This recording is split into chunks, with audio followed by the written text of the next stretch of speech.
మెదడులో dead body చూసింది ఎవడరా? నేను ఇక్కడ పని చేసుకుంటుంటే సన్నగా వచ్చి మా తమ్ముడు డెడ్ బాడీ చూశాడు సార్. అవును సార్, నేను చూసిన వెంటనే మీకు ఫోన్ చేశాను. సరే, అవసరమైతే స్టేషన్ పిలుతాను, రండి.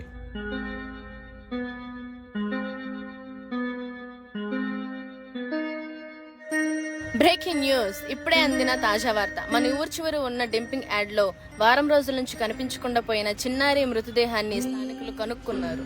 అలాగే ఈ డెడ్ బాడీని చూసిన ఎస్ఐ వెంకీ గారు ఆ పాపకి ఒళ్ళంతా రక్తం, ఎక్కడ చూసినా కత్తిగాట్లు, అలాగే ఆ పాపకి గుండెకాయ లేదని కూడా మీడియా ముందు తెలియజేశారు. పింకీ నిన్ను చంపినోడు ఎక్కడ ఉన్నా వాడికి నా ఉసిరిమంట తగలాలమ్మా.